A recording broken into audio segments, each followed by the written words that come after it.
sippin', I'm sippin', I'm sippin', I'm sippin', I'm sippin', I'm sippin', I'm sippin', I'm sippin'. Sippin', I'm sippin', I'm sippin', I'm sippin', I'm sippin', I'm sippin', I'm sippin', I'm sippin'.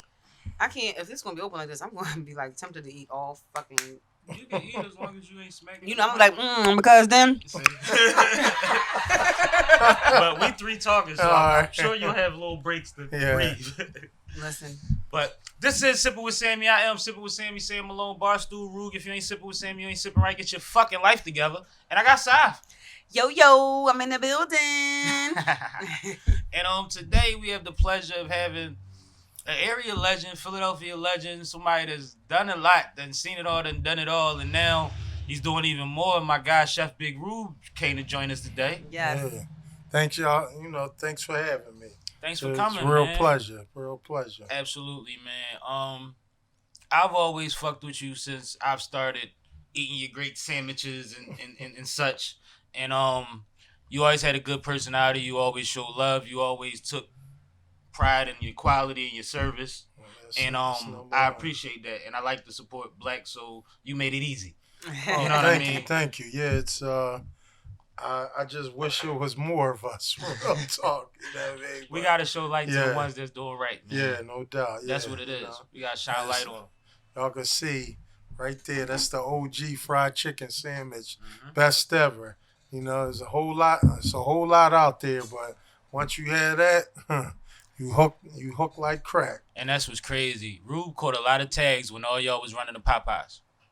All y'all was running Popeyes for that chicken sandwich, and people was like, "But Rube, real talk. Yeah. Y'all ain't never had that Black Folks style cooking, Right, that Rube." Right. And that was dope. And shortly around that time, probably when I first started coming around. Yeah. But it's damn near, if not bi-weekly, it's at least monthly that I get to eat with you. Yeah. I love you. Came when I did the breakfast, the brunch burger. Yeah, you know what I mean? Like the chicken and waffle sandwich, the Cashville hot. Yeah, the list goes on. And, I was about to say it was a what's the joint called? They make them in New Orleans. Oh, the po' boy.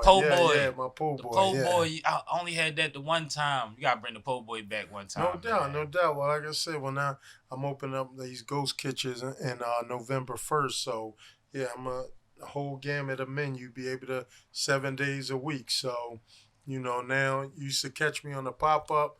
Now you can see me every day. Hit them food apps, Grubhub, Uber Eats, all that. Major. I'm beyond there, so. That's congratulations. Dope. Absolutely. Congratulations. Absolutely.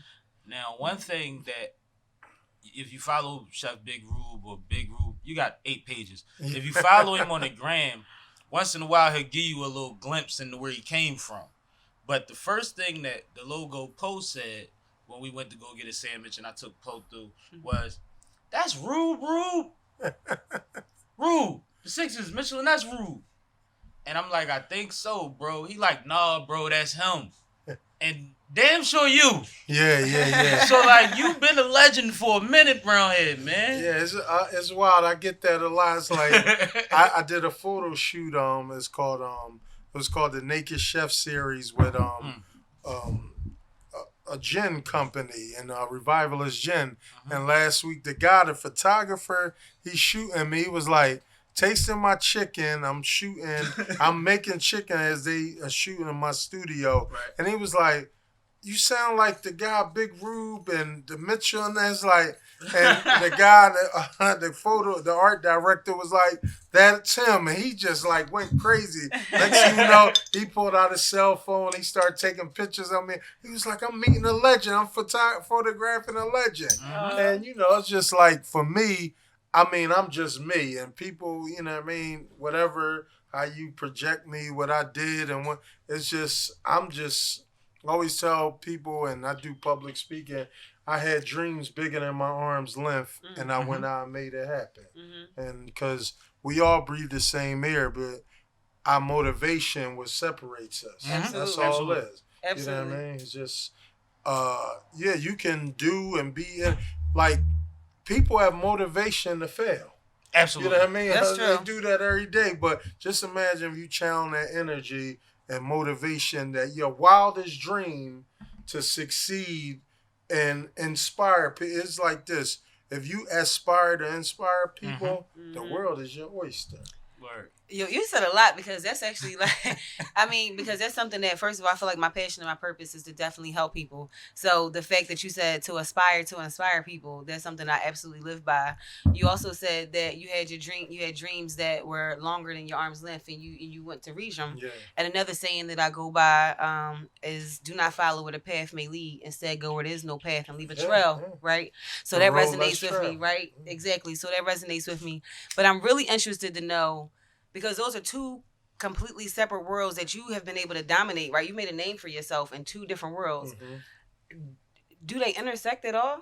Well, yeah, because one, when your passion leads everything. So before the world got they say when I was in Sports Illustrated and Time Magazine, my meteoric rise, I was going to hair salons and barbershops all over Philly, even offices selling my baked goods, my fried chicken, my ground turkey lasagna, and all this been documented because my old partner Mitchell Ness, I remember one day we walking down South Broad Street about to go in the Mitchell Ness corporate office, and these women that know me from back in the day, I used to buy my cakes and lasagna at the hair salon. They said, let's stop. Big Rube, everybody know him for them jerseys and all that, but he was already famous all over the city. Yeah, so that it was real humbling, and it's just it all encompasses, because at the end of the day, if you like good food and it hits your spirit, you're gonna like that. Like when Fab come to town, I feed them. You know what I mean? There's a lot of different athletes. My friend Jamie Kennedy, the actor, and all that. So yeah, it's all in my wheelhouse. So yeah, that the food is what got me. I was wearing all these Mitchell Ness jerseys in the '90s, and the reaction, I'm like, they going crazy, and these $300 jerseys, and I saw the love and the fondness for them, but the apprehension, like, damn, they 300, all right, you know what I mean? So I knew I had to take, and for the culture, had to take it outside and, turn it up. Turn it up on them. No, that's ill though. But like, we skipped the part. South Philly, right? I'm from West. What part of West you from? Spruce. Yeah, I'm from 56 and Spruce. Oh, okay. Yeah. Oh, That's the part. All right. That's the part. Yeah, my grandma 60th and Locust, and my other grandma is Winfield by St. George. Okay, yeah. I'm from 60th Street, 60th and Marcus. All right, so yeah, I used to be all around. Yeah, no doubt. Yeah, I went to Sayre. You know what I mean? Back in the folks day. you went to Sayre? Yeah. All my folks Back went in to the Sayre. 80s. Yeah, all my folks Everybody went used to to Sayre. play You with probably us was in in Sayre with my folks. Yeah, no With doubt. my family. No doubt. Yeah. No, that's dope, because like I always want to, like, we went so far into how much you've done. It's like we got to show where that comes from too. Oh, no doubt. Because motherfuckers think that everybody that gets up or starts out what's considered early had a leg up. Like you said, you had a different mentality and a mindset and a different drive, which is important, because you only get as far as you try to go. Yeah. Right. You know what I mean? You got to fight for that shit too. Oh yeah, no doubt. And that And- was that was the greatest thing, is to see the adversity that all my peers, my cousin, I went to see him last week, Giovanni. You know what I mean? Like doing Will, knock on wood, he be home at the end of the year, his paperwork on the judge's desk. So Dope. yeah, I go see him, you know what I mean? That's my family. Right. And we used to do bowling parties together. Everybody know him. He's a hell of a comedian. You know what I mean? Make everybody laugh. But one thing, and we talk about this, he didn't channel that energy to be that, because we went to go see Martin at the Civic Center back then. You old enough to remember the Civic Center. The Civic Center was the move. Stopped the show, you know what I mean? Like, and him and Martin going at it. Oh, we went to go see Paul Mooney at the Laugh House, you know what I mean? Because that's in them. Like, I remember we would go to the Sixers game, and every road team from Lamar Odom, Kevin Garnett would come out the stand, give him a hug. Giovanni. So he just had that natural thing, but it's just, I'm here to say, and we talk about that. He's like, man, if I chose another route, but when he come home, I'm putting him on stage. Capitalize on it. Yeah, Pull your no wallow. doubt. Make the best out of your comeback. No doubt. Because you already got the momentum. People know you. People love you. Get that win, man. Get that fucking W for you. No doubt. That's dope, though. But I mean, people stumble, man. We all got folks in those situations, no and it's doubt. just like it make our journey, like you say, it makes what we do so much more purposeful. Because even if this is what I want to do for me, I want to do it big enough so that I could probably offer you something, so that you don't have to struggle when you get back to trying to find your way into what you need to be doing, or what you really want to do in life. Yeah, it's a old quote. Said, "I was a warrior, so my son could be a farmer, so his son could be a poet." Mm. So we do these things, and you know, when you channel it properly, that's what happens. Like you able to do, you know what I mean, make a mark, you know what I mean, and then that the road is easier. Not saying that they, you know, everybody going to have their personal struggles, Right? but to say, okay, well, this is your idea. Well, here go this equity to do that. What's you know what I mean? That's the best thing. You know what I mean? Absolutely.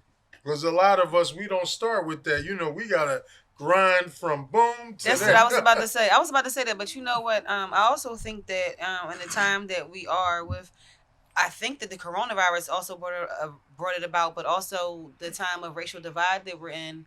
I feel like we're having a lot more of those opportunities than we may have had before, with people having to either lose their job or the time having to find their way, or people who have it actually giving back and being the equity that they were, you know, providing equity that they could. I think that I see it more prevalent in this year than I might have seen it before. It's a word called resilience. Absolutely. And that's where, and there's a culmination of things that happen. Like earlier today, I had a meeting with a pub restaurant in Jersey that want to do a licensing deal with me. They want to sell my chicken and blah, blah. Baby mama sauce? Yeah. So, but the whole thing was, you know, Sam, you know, I never called our food Southern cooking and soul food. That's something that's been gentrified, bastardized. It's black folk cooking. That's what it is. When you know the history of where we come from and with the pain that we had to go through to put that joy on your plate. On the table. Because, exactly. So, like, why call it? Because I've been all over the country. I've been in other countries, and soul food is like, well, where we at? You know what I mean? It's like, so if I'm eating beef stroganoff, if I'm eating Venus schnitzel, you call it by its culture, German and Russian. So why, when it come to me, my fried chicken, my collard greens, all that, you call it Southern cooking? I was letting you finish. I was letting you finish because I was gonna make I was definitely gonna make the contrast between that, because you get Chinese food, you know. So young Lisa Thomas Gloria. No, I was interested. I was gonna wait to when you started making that comment to make that contrast. So it's interesting that you say that. The one thing I will say is that black food is cooked right with love. It touches soul. Though. No doubt. No, it definitely touches soul. That's the thing. But when you don't put an identify into it, absolutely, it gets broad. It's absolutely. Like, and this conversation I had is like the average, just so-called American walk-in. When you say rock and roll, automatically white folks come to mind. It's like. So Chuck Berry, the other day, one of the main inventors of rock and roll, his birthday was the other day. It was 95th birthday. So you gonna tell me he didn't make that major contribution that he made? Exactly. Like Chuck started young. Exactly, absolutely. Started young. So you're talking about over 80 years ago. Yeah. So over. So why would you know what I mean? Take that from me. And then just put on somebody, and then just wipe a whole history. Sure, absolutely. So, but I mean, we also know that history repeats itself, because it's not only with rock and roll and not only with our food, but I mean, it's with our culture. We've been appropriated so many different ways that. But there are also some trends that we can appropriate for our own means, and you've done that. It's called a pop-up shop. Yeah. What the fuck? Because you've been doing pop-ups for years now. It ain't. You know, it's caught on in Philly recently. In the last couple years, just for regular fashion and retail. How about that? And you've been doing pop-ups for food, working towards your ultimate goal for a long time.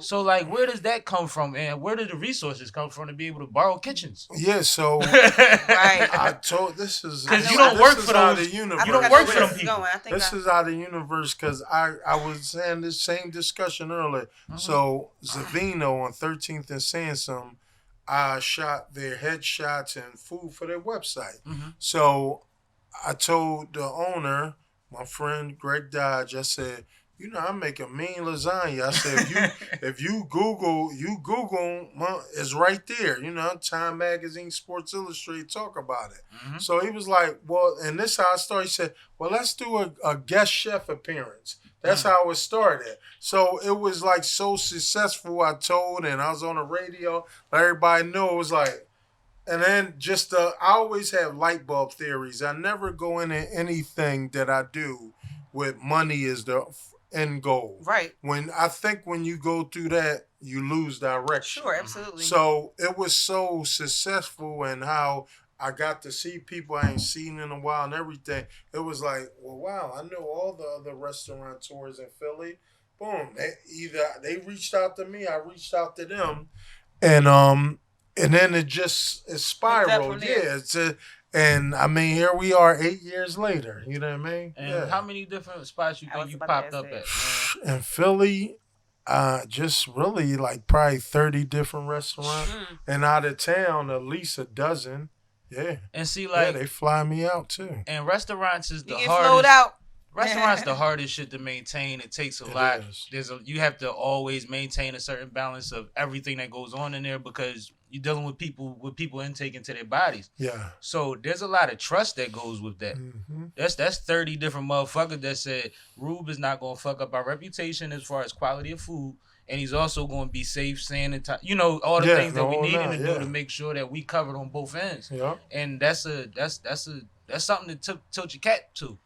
The fact that you've been able to do that way. That's amazing. For sure, absolutely. But you know what also it lends to is something that we talk about all the time is establishing networks and maintaining them. So maintaining relationships, right? Mm-hmm. So the fact that you could, I don't know if it'd be easy for anybody to just get into these establishments. Like, you have the product for one, but I also think that it's who you are that lends to building that relationship and maintaining it as well.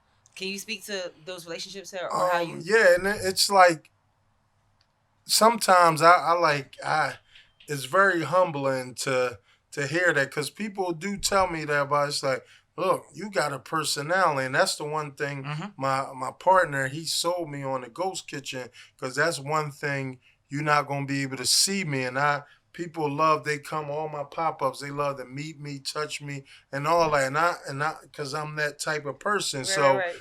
So to do that, I'm gonna be like, look, you might not see me, my flavors are there. Mm-hmm. So I'm gonna be doing like videos and everything, like, yeah, look, you know, even balance though, it out. yeah, exactly. Yeah. So that's the thing is like, you know, I use that energy when what I put on that plate to give to you, but it's just a universal love that's like, look, come enjoy my food. I'm going to give you a history lesson. We're going to talk about sports. Mm-hmm. Like a young lady the other day, she hit me on the DM, and she said, my boyfriend's one of your biggest fans. Can, you know, if you're not too busy, can you send him a video saying happy birthday and that? And it's like, that was so humbling for me. It's like, well, thank you. I sent them a video and everything. Thank you so much. You the best and all that. And they used to come to me when I was popping up at Garage. Yeah. I'm like, man, you know what I mean? Like, I understand everybody don't get that type of treatment. And it's like, it humbles me. It don't makes me, you know, a bigger head. It's like, wow, thank you, because I could be doing any other thing, but you giving what you me doing, that, you're supposed to be doing. Yeah, exactly, you're supposed to be doing, because it's affecting people and it's touching people in a way that you didn't anticipate, and that's a blessing. That's a bonus. You know what I mean? Yeah. So like that's one of the things, like you said before, you don't run into it with the end game being financial. No. So that means that everything in between matters. You see what I'm saying? Yeah. You put more into everything in between. I don't want to buy my food from somebody that don't put it in what's in between. And that's like, I was thinking about something like that too. I was about to say how music, you know, you can get the love from music too, but I also feel like food and music are synonymous with that, because I feel like you can feel the love from food. If somebody makes it. Yeah. Absolutely. So that was one thing that I definitely wanted to kind of speak to. I was thinking about that for a minute, because I had this food last week. last time we filmed. When I bought the 3 and the 3. Okay, She was in the car. It was so good. I was hyped today. Like, he's bringing what? Wow. He bringing the grub. Cool. So you know, all right. Yeah, I was definitely I hyped. mean, part of having you bring it was for the, so the people could see what we dealing with. The other part was selfish. We like the food. Selfishly, You see the logo in there, fucking his shit up right now. You know what I'm saying? Like we bang with the quality of what you put out. Now, one thing that may get overlooked if you don't pay close attention to your social media is that you cater a range of types of things. You did a tailgate and you made a whole what? I made a goat so Tom Brady when in New England came to town last year, a client hired me to smoke a goat, and with all the news came. The whole goat. Yeah, I smoked the whole pup. It looked like the size of a bike. Yeah. Smoked it. Smoked the whole goat at the tailgate, and people, the news covered it. People came out. I chopped it up, served it up. I also did fried chicken. I did mac and cheese. You only seen them do pigs like that, nigga. Yeah. Right. You ain't never seen them do a goat like that. Never seen a goat. That's hard. That's hard. But like, how do you get to the point where you like, I could smoke this whole fucking goat? Well, yeah, and the thing about it is, I called my purveyor, and the goat was slaughtered 48 hours before. Yeah. So we smoked it. We smoked it, and then I finished it off at the tailgate. And you showed, because he showed the process on his page. Yeah. Some of it, step by step. Yeah, when I brined it and everything. Yeah. I was watching. I was intrigued in a motherfucker. Like enough to like want to try to slide down there and just see what's going on. Yeah, it was a lot of people. That ain't my environment. Yeah. But listen, I got a question, right? Because I definitely know that male chefs exist and all, but we the best. But the connotation is women, we was in the kitchen, we should be in the kitchen and all of that, right? So I want to know how you even got started cooking to begin with. Well, it was both my father was a chef. He owned a lot of Muhammad steaks back in the day in the Nation of Islam. Yeah, steak and takes. Yeah. My father actually invented the Akbar juice. Yeah. Your dad they used to advertise in my dad's newspaper. So my dad used to have a New Observer newspaper, and they definitely used to advertise in my dad's newspaper back in the day. So I remember that. Yeah. Yeah, my father was well known in the city. He was right under Jeremiah Shabazz. Yep. So, that's in my wheelhouse, Honorable Elijah Muhammad. He held me when I was 3 months old. Muhammad Ali. So always, when I was younger, my peers, they couldn't understand. It's like, you always on this black stuff, and you know what I mean? It's like, what I'm supposed to do? Like, you know what I mean? I these two great men DNA touch me. You know what I mean? So, and I was raised in a certain way to not follow the herd. Absolutely. So, you know what I mean? Very important. That was in my wheelhouse. We've probably been into a lot of the same events because I used to go to all the little galas and all of this, the dinners and stuff. Yeah. And Muhammad Ali, I'm trying to find the pictures now. Muhammad Ali kissed me on my cheek and told me how beautiful I was. I told you I was all hyped. Like, he told his wife that. But but no, so I definitely came up in the same upbringing. And we went to Ivy Leaf together for most of our years. But 1 year I left. And that 1 year I left, I went to Claire Muhammad. That's how I went. So, I'm sure we probably crossed paths in that regard, too. So, it's crazy. I'm sitting here like, you know about Rice's Barbershop? Yeah. It's my pop. All right. And my grandfather and my uncle. What? Yeah, that's dope. Yeah, because you 56. Yeah. You right down the street from one of them. Right corner from the other. But no, like it's just great because once again we're at a table where we all come from legacies of people that done things in this city. No doubt. That black people in their time wasn't even trying and imagining was possible. Yeah, that's true. You know what I mean? Especially to the level that it was done to carry on these businesses for the amount of time that they ran and all of that. That's something that and was bold enough to do it. Well, one thing I want to interject and say, hold on, I want to interject and say they were. But you got to think about all the adversity they were faced with. Because one thing you said nobody was trying. They were definitely trying. No, I'm not. But they was faced with a lot of challenges. When I say trying, I'm not saying nobody was trying to. Like we had Black Wall Street way back. Yeah, I'm not talking about that at that point. But I mean, like to decide that you want to create your own media is crazy from a standpoint of looking at it from the 60s and the 70s and shit. Right. You see what I'm saying? To say that you will have a shop that you serve people out of, that you'll have multiple of these.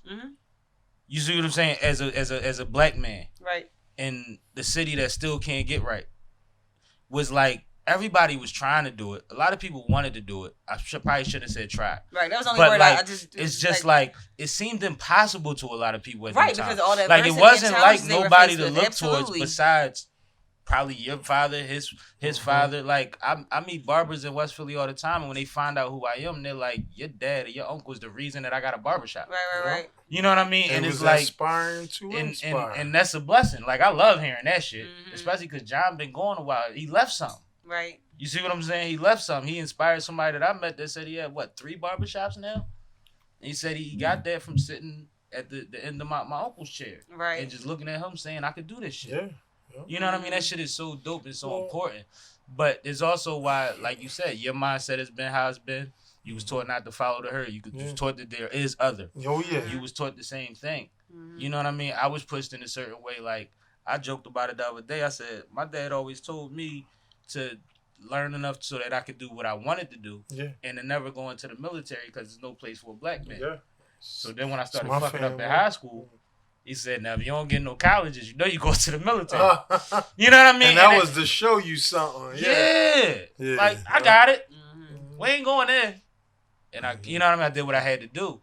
So you need that. You need people that know that it's possible and that show you that it's possible. Right. Everybody And need advice. I think that that's what's dope about what you're doing now, and with that young lady saying, "My boyfriend loves you, looks up to you." Right. Like, I know you was like, "I ain't LeBron," Yeah, but like, It's and I get that all the time. I remember years ago, I spoke at St. Gabe's, the disciplinary high school out there past KOP. And I talked to 1,500 kids out there, and the priest reached out to me, and I'm talking to them. Thank you. And it was wild that at least a dozen guys there told me that I knew their parents, either mother or father. It's like Big Rube, like, and it was disheartening in a way because they were my age and they were they had teenage children. mothers. Yeah, exactly. And a lot of that wasn't no direction. So you know what I mean. But the fact that I met a couple of them in the last 10 years. That their life is going just because they told me, just because off and we can't save the world. Yeah.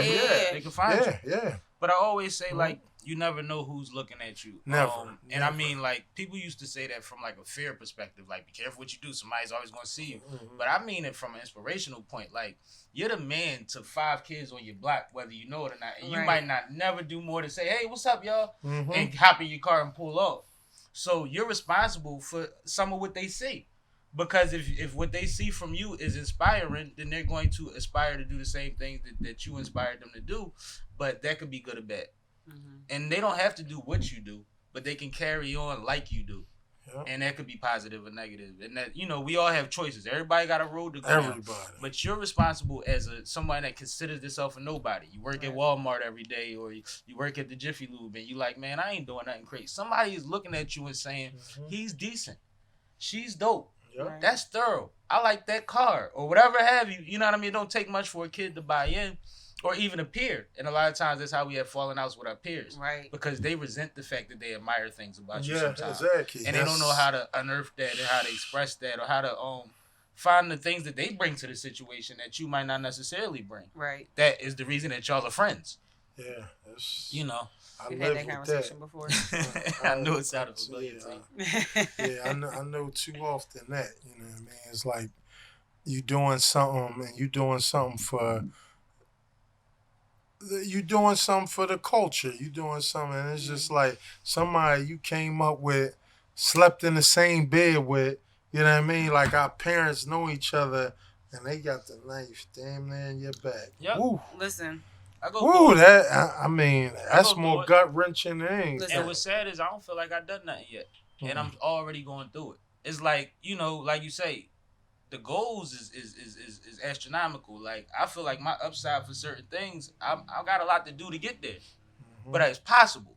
No but at this level, I'm already going through the bullshit. Right. And it's crazy. Yeah, no, I don't want to, I like to stay positive, but one of the most profound things, I don't know if it was profound, but something I posted was that the saddest thing about betrayal is it never comes from an enemy, right? No, it never comes So from an enemy. that was something I was going that's through. true. How It many was times something I was something going happened to through recently. somebody and motherfuckers ain't say, "Yo, that was somebody they knew." Yeah. Exactly. Like it be the first line. Yeah. Like I mean, 70% of what you hear happening to people, they be, oh, that was somebody they knew. Yeah.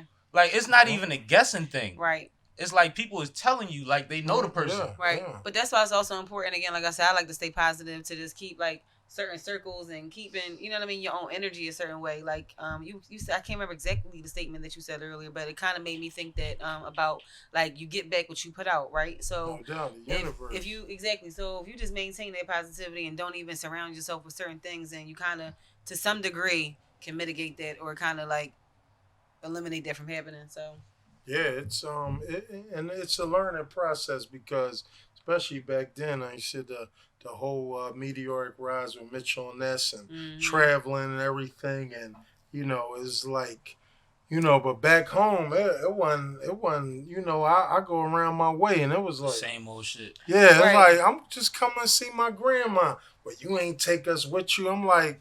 You But Hollywood you know now. what I mean? You But the man I now. used to like look at cats. I'm like, but y'all was the same ones when I told y'all these aspirations, drinking a 40, sitting on the steps.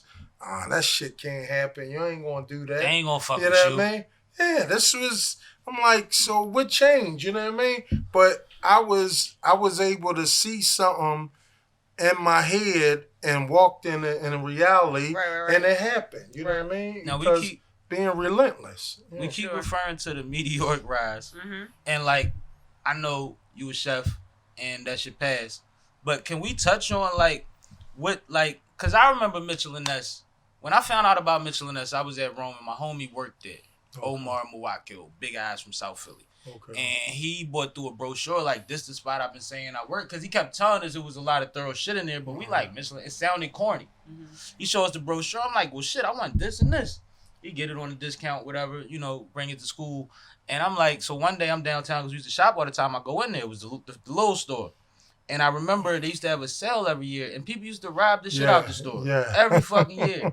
And then right after that, everything shifted in Mitchell Ness. Like everything.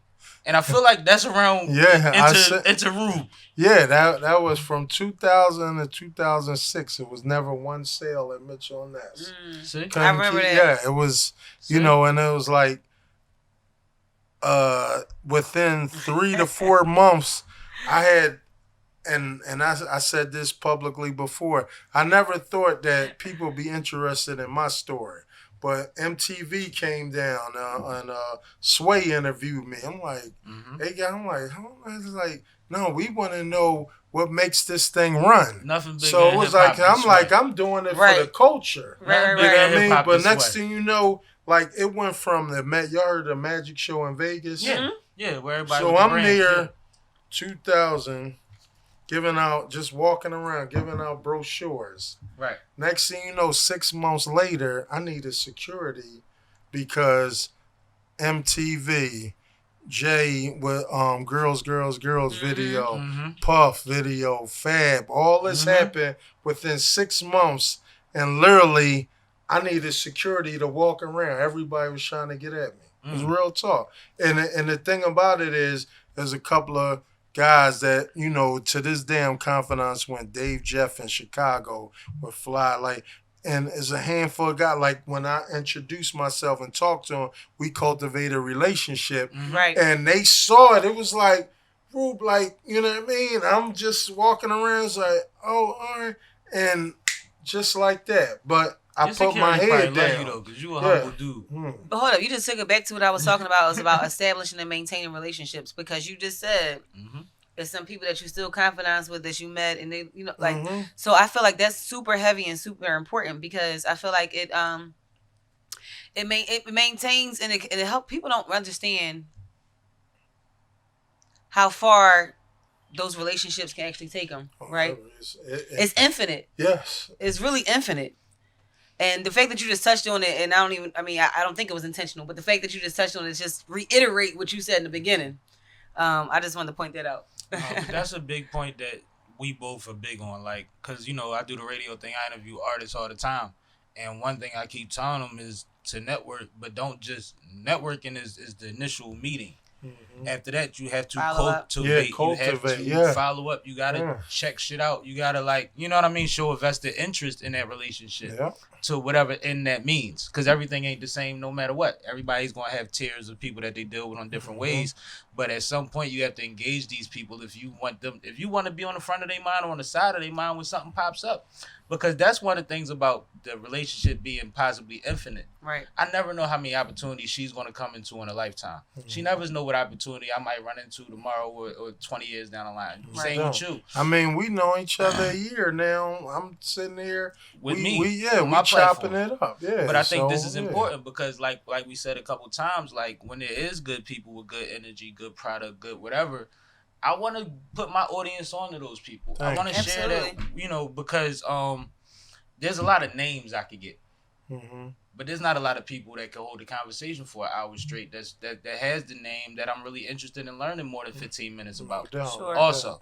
So I can put them on the radio show. And that's called substance. I was just going to say that. You took the word out of my mouth. Yeah, so I can put them on the radio show. The word out of my mouth. But like there's chapters and levels and all type of things to which ends we can all relate that you don't mind speaking towards and you're not going, yeah, I mean me to death. And, No. You know what I'm saying?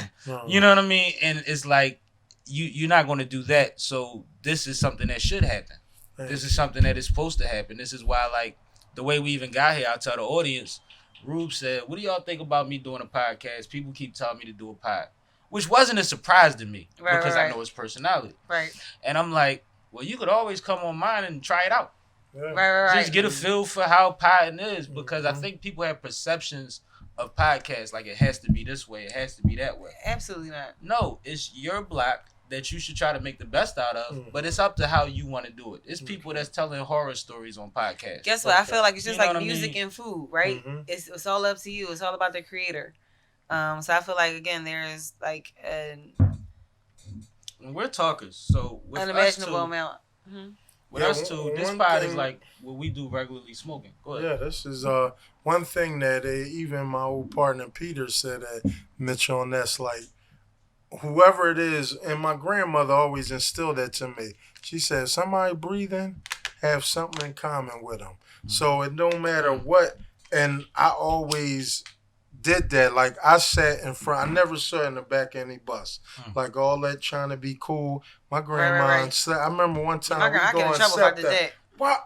Yeah, I get in She said, trouble. hold on. She said, so they forced us back there. You gonna go back there? Nah. So I always sat in front of the bus, and I had my books learning about W.E.B. Du Bois, George Washington Carver. Oh, look at Rube, he corn. So I always tell kids, no matter what the being you seeing, yeah, I got teased, I got tormented, all that. But my esteem was so strong enough, it really didn't matter. But that's why you didn't call it being bullied. Yeah. Right. Because I feel like all kids get picked on. The difference between getting picked on and bullied is how you react to it. Yeah, exactly.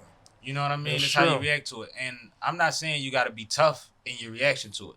My mom told me when I was a kid, because she wasn't going to tell me to fight because I was already trying to fight all the time. Okay. She was like, stop letting it upset you. Laugh. Yeah. Smile.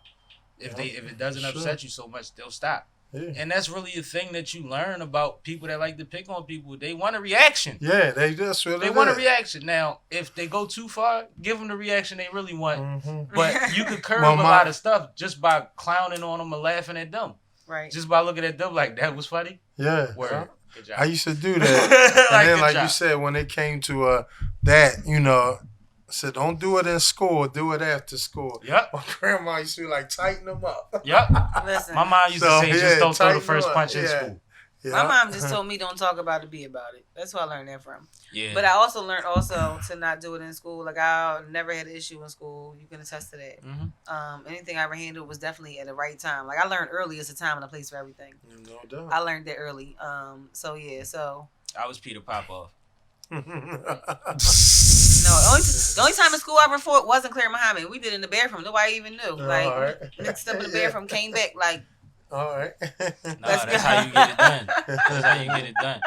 It's funny though, because like even back then, I feel like, and I said this to her before, like everything that we've done up until this point it benefits us right now, even though we didn't know that this is where we was going to be. We building blocks. That's how it Absolutely. is. Because think about it, especially people that look like us and they get in what they go into. Because for me, it's disheartening to ride past 13th and Filbert and 15th and what's that, Arch now. Mm-hmm. It does The something to homelessness? no, just like to see us, we would stand in line for something that's detriment to us. How you going to court? Mm-hmm. And all right, that, 13th and but Filbert. be Got you. See what they say? obedient to that. A family court, 15th and Arch. Yeah, Got you. yeah. So be obedient to that.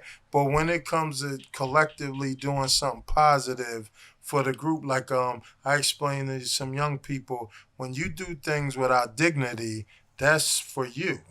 You only looking out for you. But when you do things with dignity, that's for the collective. Absolutely. You know what I mean? So That's a great way to look at dignity. Yeah. So it's that's what it's all about. It's like, look, I'm gonna, what we said Muhammad Ali earlier. Like all he had to do was behave, and the world is that. But if you go into the mountains of Nepal, and this man, if you show a picture of a child in the mountains of Nepal, remote mountain, and show them, they know that's Muhammad Ali. Right. Because of what he stood for. Absolutely. You know what I mean? Absolutely. So when I open up my brick and mortar restaurant, he's the only athlete that's going to be pictured in there. Because most of us, when we open up a pie, This man is bigger than that, what he did. You know what I mean? So, and I have a lot of friends as athletes, but you're going to see picture Ida B. Wells, George Washington Carver, Lewis Lattimore, Benjamin Banneker, that if you don't know who they are, you're going to learn today. Yeah, exactly. But we say that all the time on this pod, that us, like she said, we went to Ivy League, it's a black private school, and every month was Black History Month. So every day when you walk down the halls, that's who you seen. You just named one side of the hallway, and we knew that in January. You know what I mean? Exactly. It's a picture. There's another picture, and there's a write up, and then there's something. It might be somebody's paper next to it that they wrote about this person. Yeah. And that was year round for us. So how you said you was on the bus reading, that was required reading for us. That's a beautiful thing. Jan Metzlinger, Elijah McCoy. Yeah, I mean, we exactly. we had them all. Guyon Bluford. So when you know this, because. And I talked to these young men it was last week in my friend Bo's house in Villanova. And I said the way, especially Sammie has his hair and all, these young 17-year-olds, I said, do you know why you wearing your hair like that? He's like, I said, no. You channeling your ancestors without you even knowing. Absolutely. I said, look it up. I said, y'all have all the information right there. I said, look up the original Israelite. I said, I said, damn, they hair look like I said, that's going through your veins. You don't even know. No, exactly. Yeah, I said, so. They don't even know Hov running around looking like Basquiat. Yeah.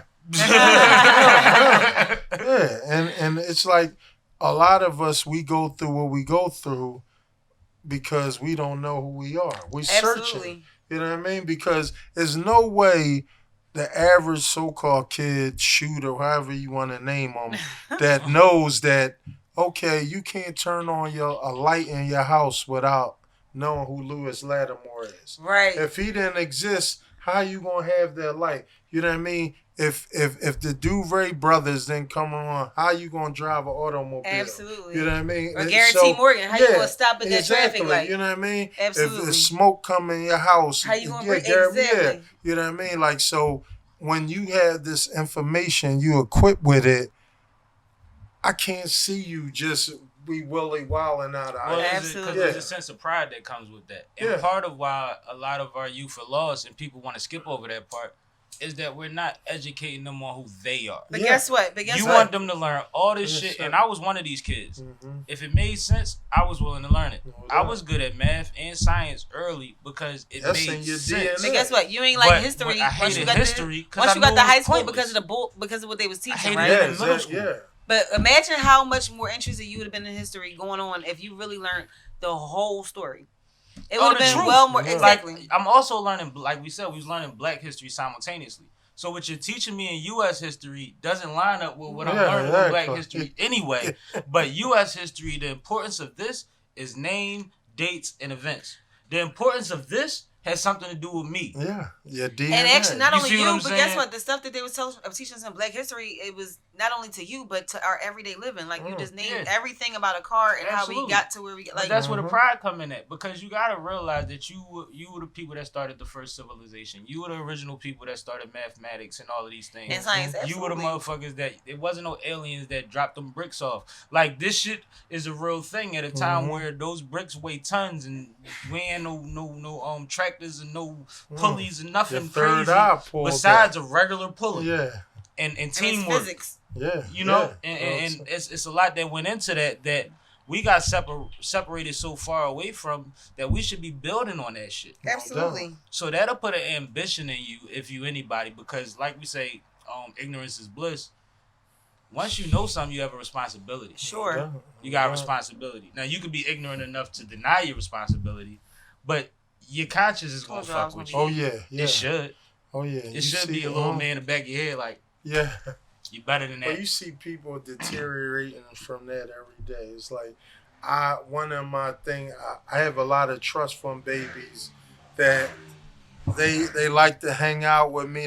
But it costs to them. Like if you want to be in Big Rube company, you got to pay for that. You know what I mean? It's like no, that's a luxury. Like to say, well, I want to do this. I want to be on your photo shoot and be in your daily walk. You're not just going to get this knowledge for free. Right. You know what I mean? Because it's like a university. A game's supposed to be sold, not to be told. And y'all pay You for know what I mean? everything else. Yeah, exactly. I'm gonna give it to the one that needs it, that can't afford No it. doubt, no doubt. And they gonna get it from a genuine place. But when you are telling me that this is, it's like when we was sitting at the park that day. We was at the Platte, and the girl said, "My daughter reads people. She's a reader. She good with energy and all of that." Mm-hmm. And she went and grabbed her daughter. She brought her daughter over, and she said, "Read him."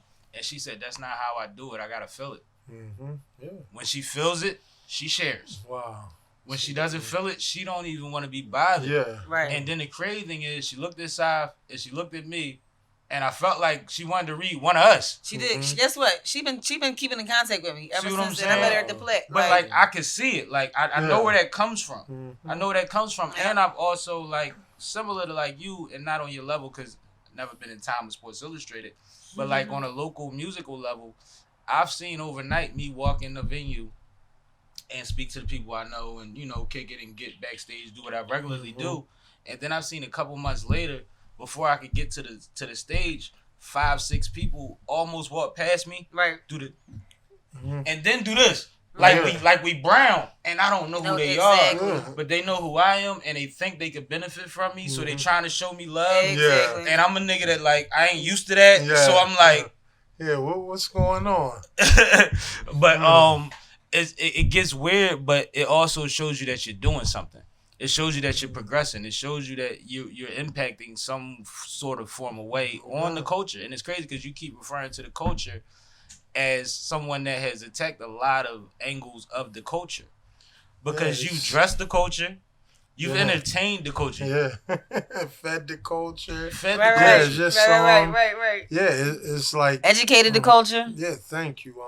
You No, know, and like I used appreciate to that. take Kobe Bryant to Sixers games. You know what I mean? How old was like, he was junior and senior in high school. Oh, Marion. Wow. the Brandy years? Yeah, so Don't I bring that up? yeah, it's That's you know crazy. what I mean? It's like, wow, then, you know, flip less than 10 years later, I got this kid named, everybody we talking about named LeBron James.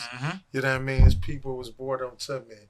And it's like, wow, I always said, if we call myself the Forrest Gump of the hood, because there's so many people that I've touched, and just like Charlie Mack brought Rakim to the hood, and back in '86, I was right there. I was right there when Fresh Prince, like I never called him Will Smith in my life. I know him as Prince. Jazzy Jeff, all of them from around the way. I was right there when he was doing block parties. Right. You know what I mean? Like living in Brooklyn at the Ansar community when Jay and Clark Kent, RZA, all them, the pizza shop. I was right there. I seen it. And you know what I mean? Like Jazzo, I know all these people. So it's just like to be in these monumental circumstance, moments that like I was right there. Yeah. It's only a few people that can say that. You remind me of my stepsister, because she's also like been in certain moments in certain places, but it's about you. It's about who you are and the energy again that you attract, right? Because everybody, it's probably other people that been around them same circumstances, but wasn't and didn't witness. Yeah, that angle that you got. Yeah. You feel me? That the advantage that you got. Yeah. I mean, and it's crazy because this also transitions into something we was discussing before you got here. So What's that? Rube said a lot of people is a slave to this word called relevance. Yeah. And they fight for it. And it's funny because if you listen to his journey, and we're just tapping in on little points, bouncing around on it. But even if you look at the totalitarian, the whole package of what we're talking about, if he worried about staying relevant in one way, he'd have never been. Yeah. You know what I mean? Like, you've done different things because they provided and you followed up, or you strive for them and you made them happen. Yeah. As opposed to trying to maintain what people already thought of you, what people already knew and loved you for. You were famous before, way before any of this. Look what the old lady say. We've been know about her. Yeah. I know. So it's like you have literally just, all right, well, I can do it here too. I can do it here too. And I think that's what hurts a lot of people artistically. Yeah, they I mean, they stay in their box. Yeah, they let people build a box for them. Yeah, that's true. Yeah, and that's scary. Yeah, it's not even your box. Right. You'll love this story. I'm in Vegas at Magic. I'm with leaving out my suite. I'm with Fab, and we going to the elevator, about to go to some party out there. It was late, and it was this old white lady. She like had a cane, everything. Blew my mind. She was like, "I know who you are," and I'm like, "Here we go." I'm like, she think I'm some big black athlete. She said, "No, I was at my dentist's office and I was reading about you." Oh, shit. I picked up the Time magazine, and I wear jerseys, and was like, that was a genuine moment. It was like, that blew so my funny, mind. I was like, damn, I pegged her, and I thought she pegged me. Right. Yeah, we got in the elevator. Fab even told that, like, when they interviewed him for my documentary. Like, you know what I mean? Yeah, it's like, I was right there. He's like, there's something about like Rube been the bull. Yeah, like, you know what I mean? Yeah. So, we got on the elevator together and everything. And I got her info and I sent her some stuff. Oh. Yeah, but it was just like, how the hell? She was like, I was in my dentist's office reading about you in Time magazine. That's ill. But that's like, the reach. That's the good thing about like she has on the same magazine. Like, when she writes about these people, there's no telling who's going to read about these people. Doubt. And that's the blessing in being covered by anybody that's serious about their publication. It's the blessing in it. But like old white women, a trip. Because you reminded me, because I had the ACL surgery a couple years ago, and I was going back and forth to get it checked on. And I was leaving one day, and I had this jacket on. And it's... It's a trucker. Yeah. It's mad. Black Power Fist and Huey Newton and Malcolm and and then there's Backwoods and MSU and Ass Grass and Gas 420. I got all that. You got it themed up. So the white lady is reading my jacket while we on the elevator, and I don't really know it. And then she taps me. She said, "Excuse me." I said, "Yes." She said, "Can you turn around so I can see the back?" So I spin around. She looks at the back. Wow. And it says, "Every woman needs a Barstool." She said, "Excuse me, do you have a marker? I just want to write amen at the bottom of this." Wow. Fuck my whole, and we on a crowded elevator, yo. Fuck my, because kind of similar to you, I wouldn't think she identified or understood or respected. You know what I mean? No doubt. But she was on all of it. She read every patch and button and then told me to spin around so she could get the back. Right. And wasn't flirting. Right. And it was funny as hell because the elevator was, how people try to act like they ain't listening. No doubt. That's universal zen right there. No. Because we all have something. I always tell, people that, look at our journey and like, well, you got this. I'm like, so I said, if you go up to Bill Gates, Queen Elizabeth, if you hold their nostrils, what's going to happen? They're going to die. I said, so what? What's the difference? So what's the difference between you and them?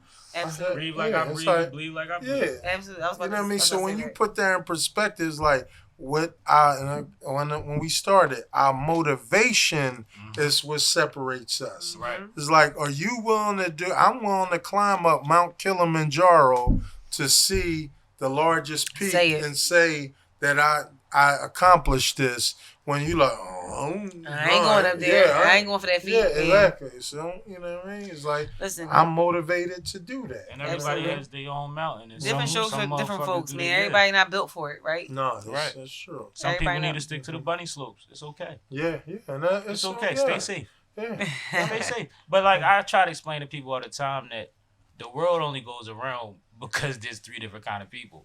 There has to be a supplier, a hustler, and a customer. No doubt. If everybody thinks that they a fucking hustler or a supplier, we have a problem. Yeah. And suppliers don't talk to customers, and hustlers is the only one that get to talk to both. Yeah. So if you somebody that values anything and learns how to hustle it, and then you get to a point where you can supply it, then you in a position that the average person isn't supposed to be on. So they're not supposed to understand what you understand. That's true. You see what I'm saying? So we get, and I'm one of them. I have little tolerance for dumb shit. But sometimes I have to bring myself back and be like, everybody ain't on it like you on it. And it's not their fault. You don't bring yourself back, but okay. Because the world, no, I do after the fact.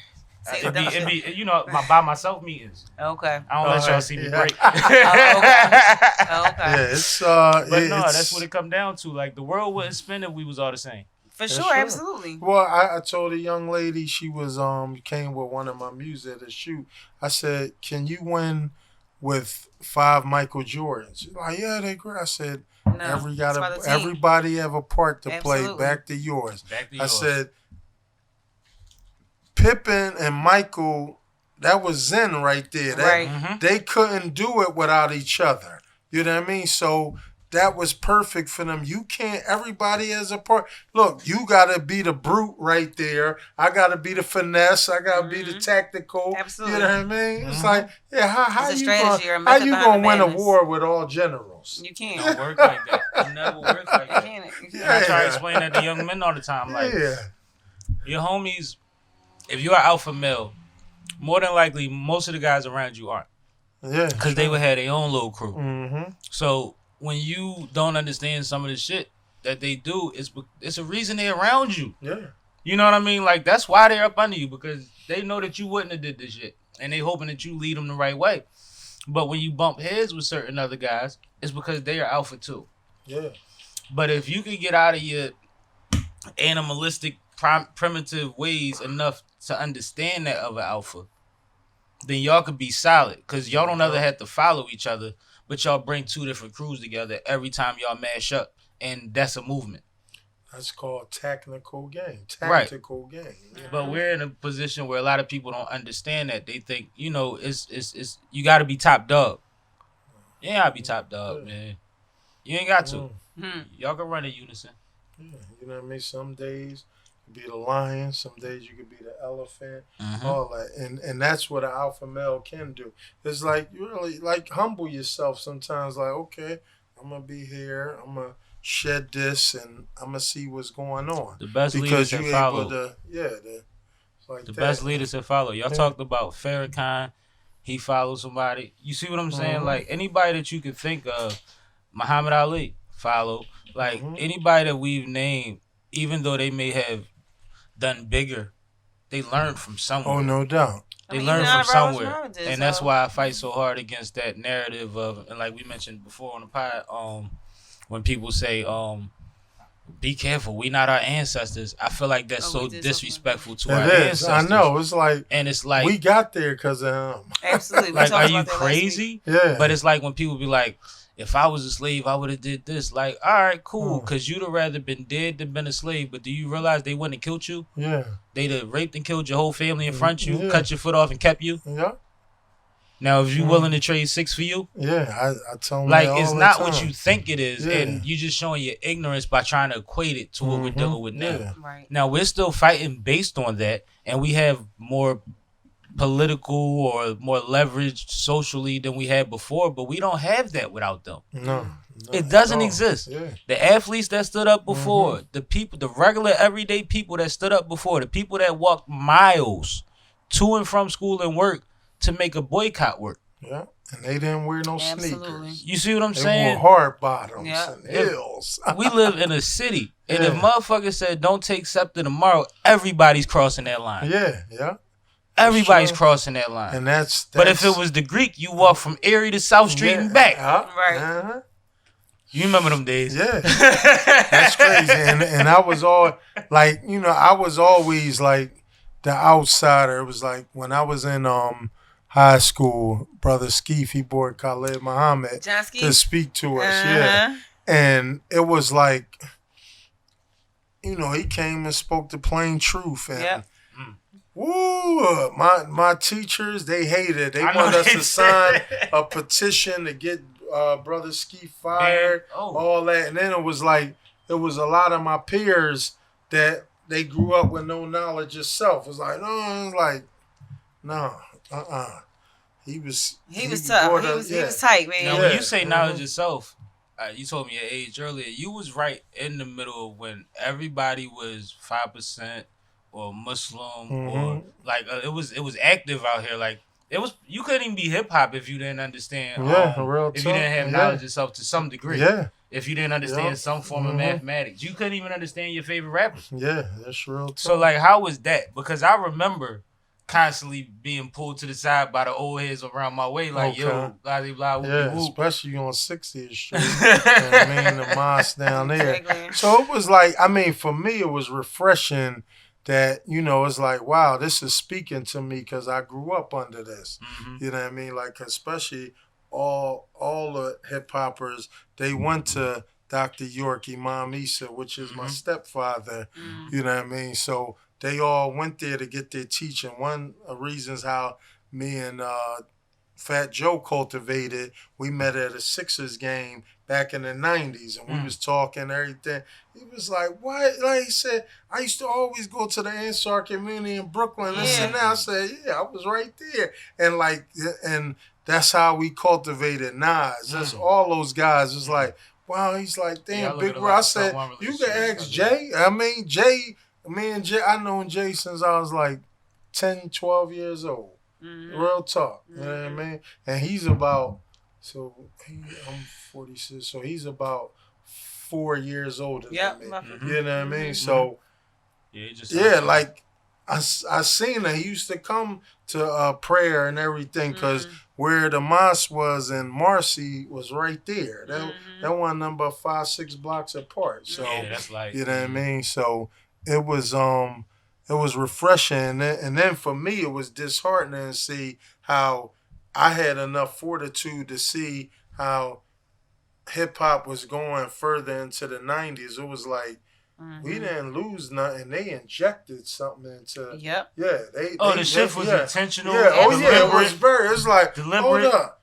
These Negroes but that goes waking back up. to goes back to that relevant shit. Yeah, because when you fight to be relevant, you get away from where we was at and where your art would have went. Yep. Exactly. By trying, and what I had told him about the relevance earlier, part of it starts from when they started telling rappers, in order to have a complete album, it has to have all of these elements.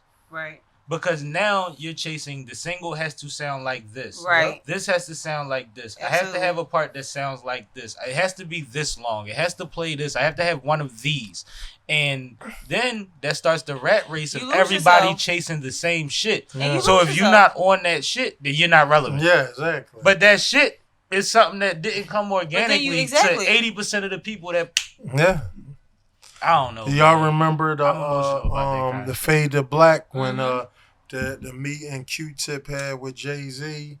That like meeting when he's talking, he's like, yeah, well, all these kids and this and that. He was like, that's not genuinely them. But you remember the kid was like, well, if I don't say this, you know what I mean? They ain't fuck with me. You know what I mean? They ain't gonna fuck with me. So, what I'm supposed to do? Right. Yeah. And he was dead serious. Yeah, and the it's thing crazy. is, I wasn't mad at him. It was an example of what I had been telling people. Like, at one point, and nobody wants to admit it, and it was during the glory years, if you wasn't gangster, if you wasn't street, you wasn't hip-hop. Yeah. And it was like, rappers would really say about a nigga like Common who never was a pussy. He just was considered a conscious rapper. Right. A nigga would be like, man, he ain't gangster. I knock that nigga the fuck out. Fuck is he talking about? He ain't hip-hop. Yeah, and it'll be like, he's not hip hop. Yes. Like, because he not tough. Like, we went Right, through right. like a 10-year period. But not to we mention did. a lot of the people where who. everything just got But not to tougher mention- and baggier. But and hold up, but wilder. pause. Not to mention the people who were portrayed as to be so tough that wasn't really them. It was an image. Inflated Yeah. super gangster. It was an image. It was. You know They what put I'm saying? muscles on these Yeah. niggas and pumped them up and made them bigger than the gangster that you know, and you know real gangsters. Yeah, because I mean, I've been with all these dudes, and it's like, and I would tell them, like, I said, you know what I mean? Like, I fuck with you on a human thing. Like, I don't like, I told him, you know what I mean? I don't like really particularly like your music, but me and you, no, for real. Right, But they right. respected that. It was like this, like, when Wu-Tang 2000 came out. Who gave me that album? Puff. Puff gave me the unreleased copy first. We riding around in his fandom. And like, man, I fucks with this shit. Like, so me, I'm bold enough to actually come like, so won't you do that? He said, well, it don't hit the masses like that. This is him telling me personally. You know what I mean? But that's his kind of hip hop. But that's his You lane. know what I Like mean? he But got that's- a certain. Yeah. But that's his shit. But that's Yeah. like remember a few years ago the Teach his A&R got, or was it the manager that got caught on tape saying that they couldn't shop MOP because they was too ugly? No, Oh, I shit. didn't hear that. Yeah, like that's And, the yeah. audio came out about Yeah, that shit. Fame, that's my But own. MOP, two of the illest niggas Yes. ever. Yes. Ever. Yeah. Most consistent motherfuckers. Yeah. Really about that life. Right. Really Yeah. live how they talk, like, Yeah. and still don't front on niggas. Yeah. I was And with him they a gotta couple deal with an years ago. industry that's worried about Yeah. shit like that. Yeah. Like, talent been out the Dumbest window thing a I've ever heard long in my time. life. MOP. That's a dumb. The comment in itself is the stupidest I thing mean, I've heard in my like, life. but I mean, like, women go through that. As Yeah. artists, Yeah, I'm sure. there's Yeah, a lot of I women mean, that are writers But for because a rap, they don't like look for a like rapper, like what? the hell? Malone.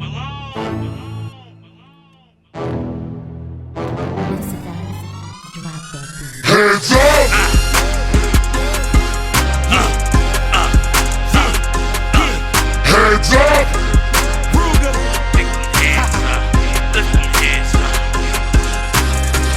This a heads up, I came to get my bread up. I ain't deviating for shit, homie, I'm fed up. I ain't flipped out in the bit, kept my head up. Nose clean, toes down, businessmen become foes now. Shark Tank, dog eat dog, bet they know now. The Puma nigga with long hair will throw down. Time to go now, been told y'all, let's talk about it. Tried to settle down, tip, fuck it, I'm back to Drown shit. heavy talk, so come heavy, you're not around here. And this wherever, fuck where I'm at. I ain't from down here. Mama angel, I was fumbled from heaven, ain't no how. Your chick bless me, I'm earth's blessing. It's Going down. tired of night stressing about how to get you to listen. Pick a side, ride or die. I'm on a mission. Cousin, I'm a chef, ain't tripping about Hell's Kitchen. I drink like a fish, no ocean too deep to swim in. I'm out here. I was down, you called it winning. Short-sighted motherfucker, this life, my life's different. Plenty nights, them lights shimmered. Upgraded the wheel, treat them lights different. While chiefing tonight's ism.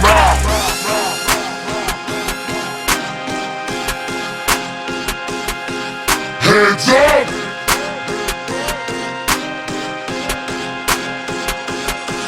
Hands up!